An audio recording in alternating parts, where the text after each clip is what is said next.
Saúdo a todos com a paz do Senhor. Estamos estudando a revista de discipulado, ciclo 1, Conhecendo Jesus e o Reino de Deus. Estamos hoje na lição de número 2, o fracasso de Israel em representar o Reino de Deus.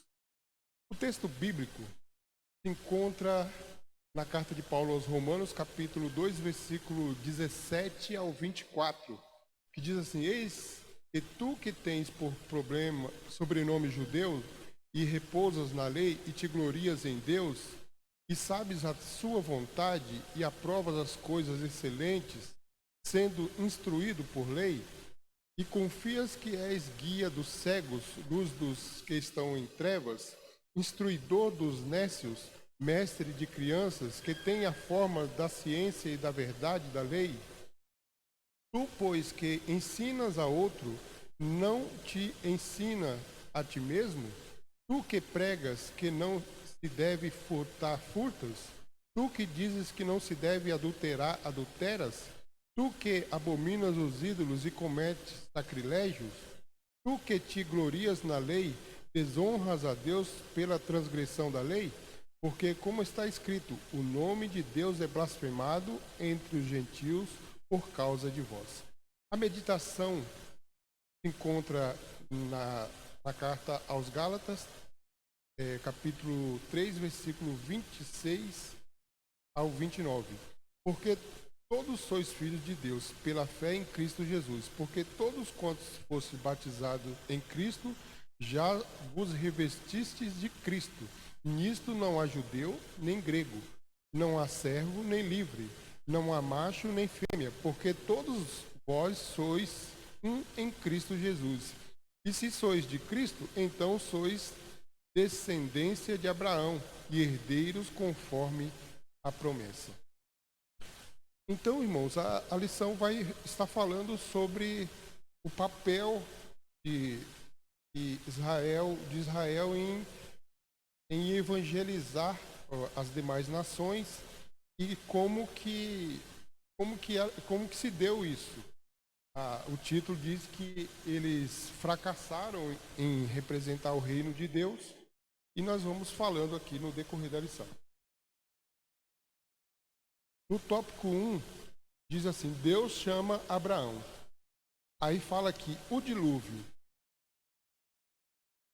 Começando lá no dilúvio, depois que a raça humana, Deus se arrependeu no livro de Gênesis capítulo 5, versículo 7, e viu Deus que a maldade do homem se multiplicara sobre a terra, e que toda a imaginação dos pensamentos do seu coração era só má continuamente.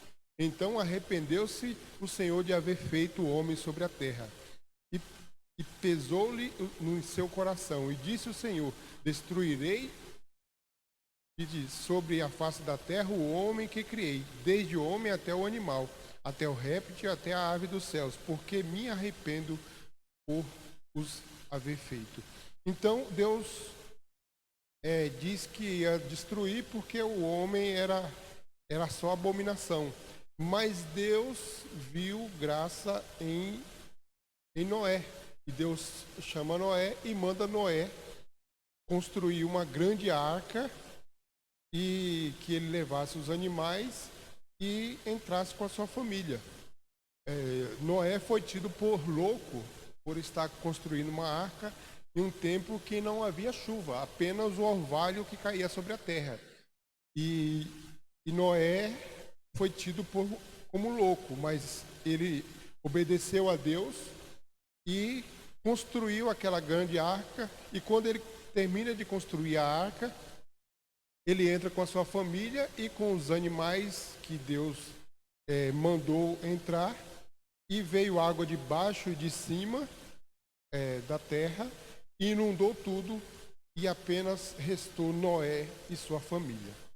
E depois que as águas baixam, que Noé volta a povoar a terra com a sua família, houve um momento. Aqui diz aqui a Torre de Babel, no subtópico 1, o subtópico 2 do tópico 1. os homens novamente começam a se depravar. Gênesis capítulo 11, versículos 5 ao 6. Então desceu o Senhor para ver a cidade e a torre que os filhos dos homens edificavam. E disse: Eis que o povo é um, e todos têm uma mesma língua, e isto é o que começaram a fazer. E agora não há restrição para tudo que eles intentam fazer. Então os homens estavam construindo uma grande torre. Ele falou: Ei, façamos uma torre que toque no céu, para que não nos perdemos, não nos dispersemos. E Deus olhou aquilo e viu que se aquilo se concluísse, a raça humana que já estava indo de mal a pior, nada mais ia conseguir deter aqueles homens. Então Deus desce ali e confunde as línguas daquelas pessoas. E um falava com o outro e o outro não entendia. E aí eles tiveram que se espalhar. Aqueles que se entendiam foram para um lado, que os outros que se entendiam foram para outro. E aí eles se dispersaram na terra e aquele projeto, aquele intento deles foi abaixo. Depois de tudo isso, Deus aparece a Arão na terra de Ur dos Caldeus. Abraão, que nessa época se chamava Abrão ainda, ele era de uma família, de um povo idólatra, mas Deus achou graça em Abraão e fala com ele para ele sair da sua terra e da sua parentela para uma terra que Deus o mostraria. Gênesis capítulo 12, versículo 1 ao 3. Ora, o Senhor disse a Abraão: sai-te da tua terra e da tua parentela e da casa do teu pai para uma terra que eu te mostrarei. E far-te-ei uma grande nação, e abençoar-te-ei, e engrandecerei o teu nome. Tu serás uma bênção, e abençoarei os que te abençoarem, e amaldiçoarei os que te amaldiçoarem. E a ti serão benditas todas as famílias da terra. Abraão já era idoso, e sua esposa Sara, que era estéril, mas Deus faz uma promessa para ele sair do meio da terra, da sua parentela, dos seus familiares, e ele iria mostrar uma terra para ele. E Abraão sai e Deus o leva para a terra prometida, e Deus abençoa grandemente Abraão. Deus promete que em Abraão seria bendita todas as famílias da terra. E Deus abençoa, abre a madre de Sara, e Sara tem um filho chamado Isaque. No subtópico 2 diz assim: Jacó e Esaú. Depois que Sara dá o filho a Abraão, Isaque, Abraão envelhece, Sara envelhece, Abraão morre, e foi um servo de Abraão buscar uma moça para que Isaque se casasse lá na sua parentela. E ele traz Rebeca, e Isaque se casa com Rebeca. E Rebeca também era estéril, mas Deus abre a madre dela e ela dá à luz 2 filhos, Jacó e Esaú. E Deus, aqui no livro de Gênesis, no capítulo 25, versículo 22 e 23, diz assim: E os filhos lutavam dentro dela. Então disse: Se assim é, porque sou eu assim? Isso Rebeca falando com Deus. E foi-se a perguntar ao Senhor.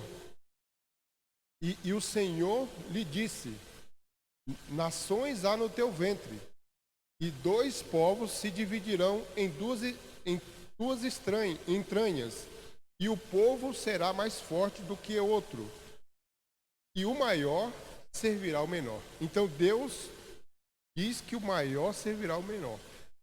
Esaú era o filho maior, ele nasce primeiro, mas Jacó nasce segurando no seu calcanhar.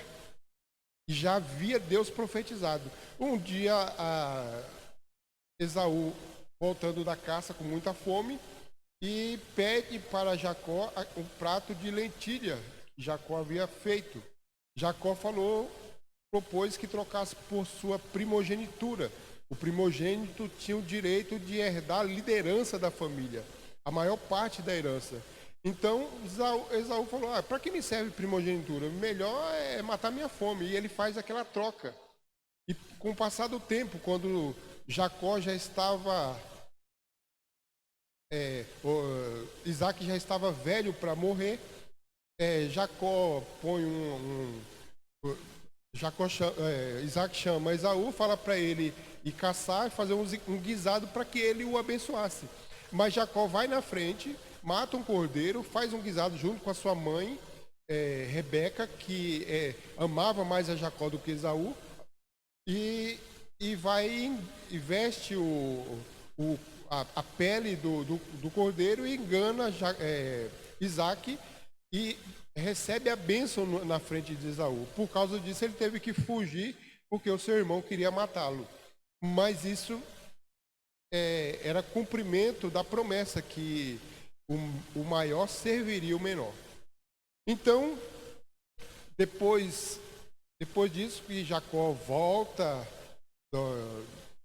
de onde havia fugido com uma família enorme para pedir perdão, se reconciliar com seu irmão, ele tem um encontro com Deus no Val de Jaboque, aonde Deus toca na sua juntura, deixa uma marca nele e é mudado o seu nome para Israel.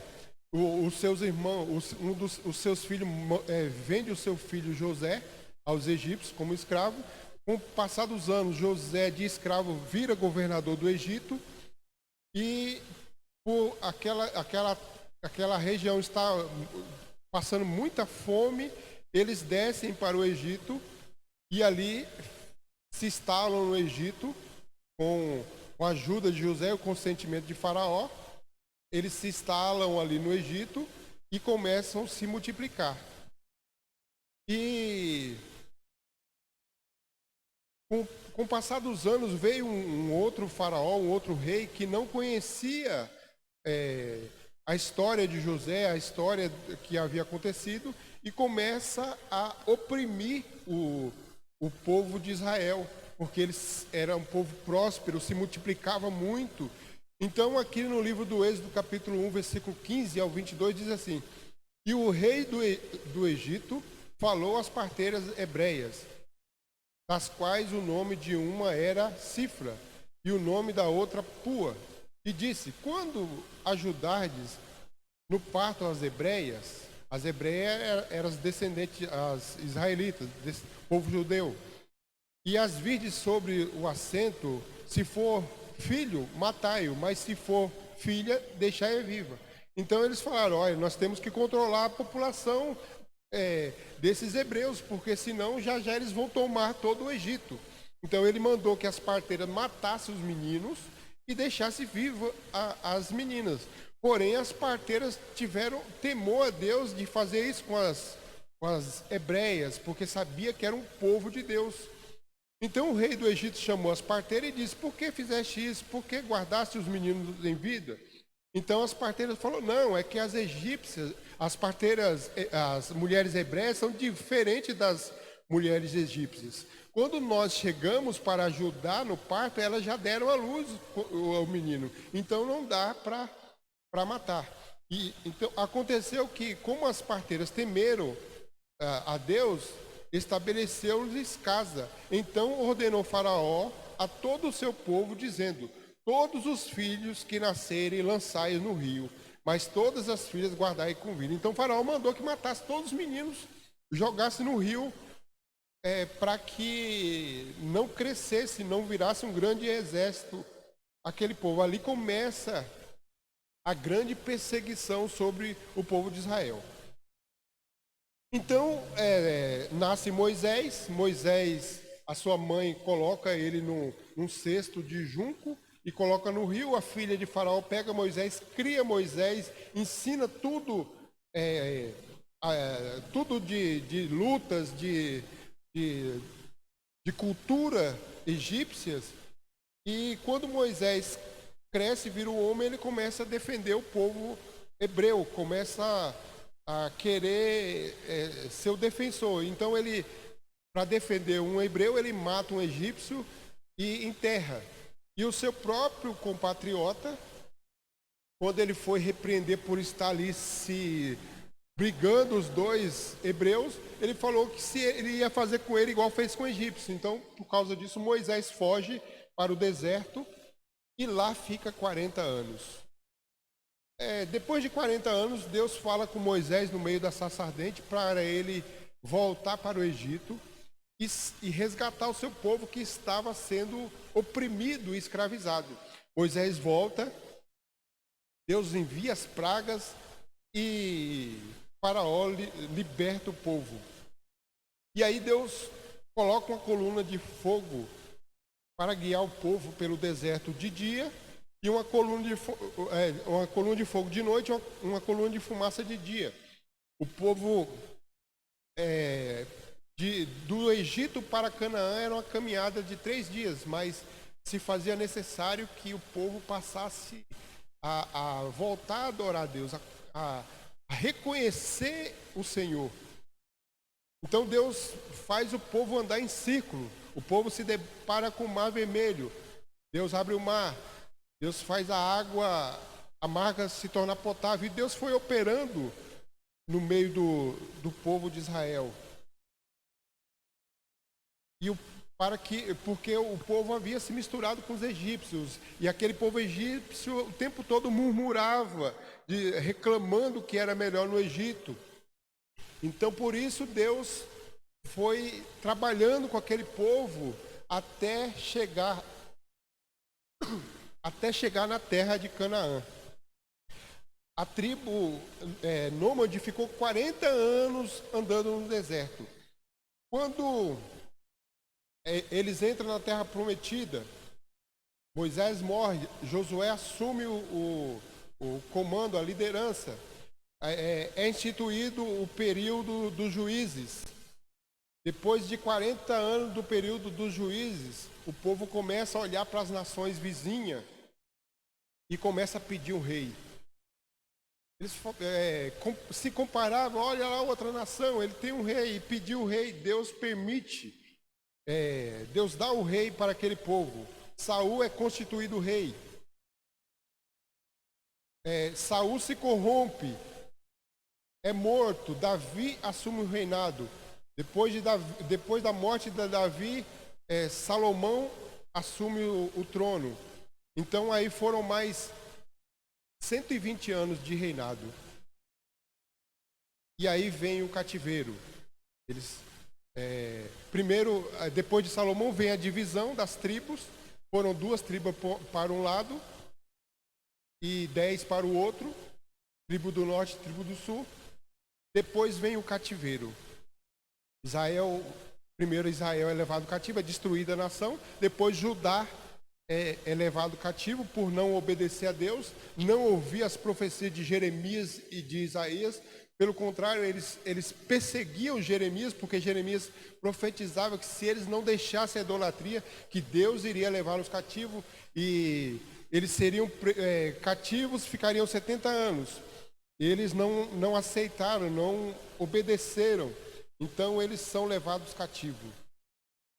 E lá ficam em Babilônia 40 anos. Depois de eles ficarem cativos, Deus levanta o rei Ciro, o qual permite que eles voltem para reedificar sua nação. Porém, Israel continuou sendo subjugada. Êxodo capítulo 13, versículo 21 ao 22. E o Senhor ia diante deles numa coluna de nuvem para os guiar pelo caminho. O Senhor o tempo todo, ainda que o povo não obedecia, Deus sempre estava cuidando do povo. Ainda que o povo estava cativo, Deus estava o tempo todo fazendo promessa de restauração. Mas se fazia necessário que eles passassem aquele período para que eles largassem o ídolo. Quando Deus levanta Ciro autoriza a volta deles, eles deixaram os ídolos, eles passaram a reconhecer, eles reedificaram o altar, reedificaram o templo, reedificaram os muros e voltaram a adorar a Deus. Porém, eles continuaram sendo subjugados. Apenas Em 1948, foi criado o Estado moderno de Israel. Todos esses séculos, todo esse tempo, Israel foi servo, foi escravo, por não obedecer a Deus. Veio o Ciro, primeiro Babilônia, depois os sírios, depois os gregos, depois os romanos. Todos esse tempo, eles sendo servos, eles pagando impostos, eles servindo a outras nações por não obedecer ao Senhor. Hoje Israel é uma nação instituída. Uma visão que Paulo fala a respeito de nós como igreja em relação aos judeus. Romanos capítulo 11, versículo 17 ao 20 diz assim: E se alguns dos romanos foram quebrados, e tu, sendo zambuzeiro, fosse enxertado no lugar destes, e feito participante da raiz e da seiva da oliveira, não te glories contra os ramos, e se contra eles te gloriares, não és tu que sustenta a raiz, mas a raiz a ti. Então, Paulo está dando um alerta para a igreja, que nós éramos zambuzeiro. Nós não fazemos parte da oliveira verdadeira. Como aqueles galhos da oliveira verdadeira não aceitaram a oliveira, que era Jesus, os galhos era Israel. Alguns foram quebrados e tirados da oliveira verdadeira. E nós que éramos zambuzeiro, nós fazemos parte do zambuzeiro. O zambuzeiro é um tipo de oliveira venenosa. Então nós fomos quebrados da oliveira venenosa, enxertados na oliveira verdadeira, que é Jesus. E passamos a dar bons frutos. Mas nós não podemos nos gloriar por isso. Porque se o Senhor quebrou aqueles que eram verdadeiros galhos da oliveira verdadeira, quanto mais nós que somos enxertados, quis Paulo dizer, que nós não temos que nos gloriar por isso. Dirá, pois, os ramos foram quebrados para que eu fosse enxertados. Está bem, pela sua incredulidade foram quebrados. E tu que está em pé, pela fé. Então não te ensoberbeça, mas teme. Nós temos que temer. Não podemos nos ensoberbecer. Nós fomos enxertados porque nós cremos em Cristo. Eles foram quebrados porque não creram, não aceitaram, rejeitaram Jesus. Não podemos rejeitar Jesus. Não podemos colocar ninguém no lugar de Jesus. Não é Maria, não é José, não é João, é Jesus. É o único mediador entre o homem e Deus. É Jesus. Que Deus os abençoe. A próxima lição, de número 2 e de número 3, estaremos estudando quem é Jesus. Aleluia. É de suma importância para a nossa vida espiritual todos esses temas que são tratados, para nós sabermos de onde nós viemos e para onde nós vamos. Amém? Que Deus abençoe a cada um. Vamos fazer uma oração agradecendo a Deus. Senhor, meu Deus e meu Pai, abençoa cada um dos teus filhos que estão acompanhando essa lição. Abençoa o lar e a família, a vida espiritual de cada um. É o que nós te pedimos, te louvamos e te agradecemos em nome de Jesus. Amém.